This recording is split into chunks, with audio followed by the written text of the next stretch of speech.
গতকাল উপজেলা নির্বাচনের প্রথম ধাপ হয়ে গেছে। 139টি উপজেলায় নির্বাচন হয়েছে। সেই নির্বাচন নিয়ে গতকালকেই একটা ভিডিও বানিয়েছিলাম। সর্বশেষ নির্বাচন কমিশন জানিয়েছে 36% ভোট পড়েছে এই নির্বাচনে। গতকাল প্রধান নির্বাচন কমিশনার জানিয়েছিলেন 30 থেকে 40% মতো ভোট পড়েছে।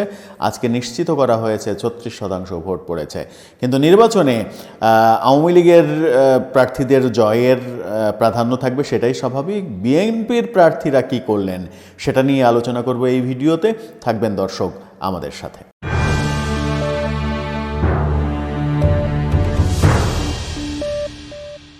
প্রথম ধাপের নির্বাচনে বিএনপি মোট 73 জনকে বহিষ্কার করেছিল। পরবর্তীতে আরও 2-4 জনকে বহিষ্কারের ঘটনা আমরা দেখেছি।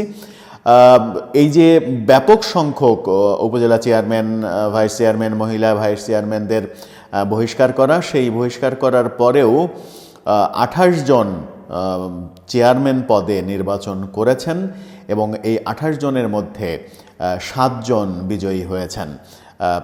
7 জন বিজয়ী হয়েছেন, 21 জন পরাজিত হয়েছেন। সব মিলিয়ে চেয়ারম্যান, ভাইস চেয়ারম্যান এবং মহিলা ভাইস চেয়ারম্যান 75 জনের মতো নির্বাচন করেছেন 139 উপজেলায়, যার বেশিরভাগগুলোতেই বিএনপির নেতারা পরাজিত হয়েছেন। চেয়ারম্যানের কথাই যদি ধরি, 28 জনের মধ্যে 7 জন জিতেছেন, 21 জন পরাজিত হয়েছেন। তার মানে বিজয়ের সংখ্যা হচ্ছে 25% বিজয়। 25% বিজয়টাকে যদি এভাবে বিশ্লেষণ করা যায় যে বিএনপি এই নেতাদের যদি বহিষ্কার না করত এবং বিএনপি ভোট বর্জনের যে ডাক, সেই ডাকটা যদি অবিরাম চালিয়ে না যেত, তাহলে বিএনপির প্রার্থীদের পাশের হার হয়তো 50%, 60% পেরিয়ে যেতে পারত, তেমন সম্ভাবনাই বলেন নির্বাচন বিশেষজ্ঞরা। সেটি আরও বেশি হতে পারত যদি বিএনপির ভোট বর্জনের ব্যাপারটা না থাকতো। 7 জন যারা নির্বাচিত হলেন, চলুন আগে তাদের জায়গাগুলো একটু জেনে নিই।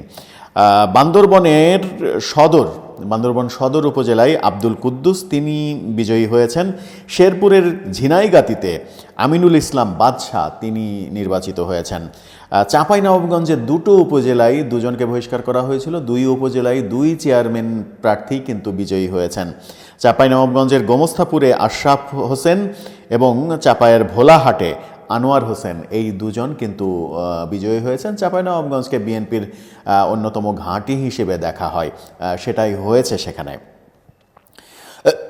দুঃখিত। এরপরে ময়মনসিংহের হালুয়াঘাটে আব্দুল হামিদ বিজয়ী হয়েছেন বিএনপির।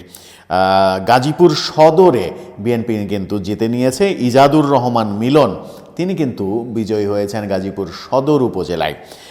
এরপরে সর্বশেষ সিলেটের বিশ্বনাথে সুহেল আহমেদ চৌধুরী, তিনি বিজয়ী হয়েছেন। এই 7 জন বিএনপি নেতা চেয়ারম্যান পদে নির্বাচিত হয়েছেন। যে কথা বলছিলাম যে বিএনপি বহিষ্কার যে অভিযান, সেই অভিযান এখনও অব্যাহত রেখেছে। বিভিন্ন জায়গায় খবর এসেছে যে একদিকে বহিষ্কার আর একদিকে নির্বাচনে পরাজয়, 2 কুলি হারিয়েছেন বিএনপির অনেক নেতা। কিন্তু এই 7 জন চেয়ারম্যান, তারা কিন্তু প্রমাণ করেছেন নির্বাচনে তাদের অংশগ্রহণের যে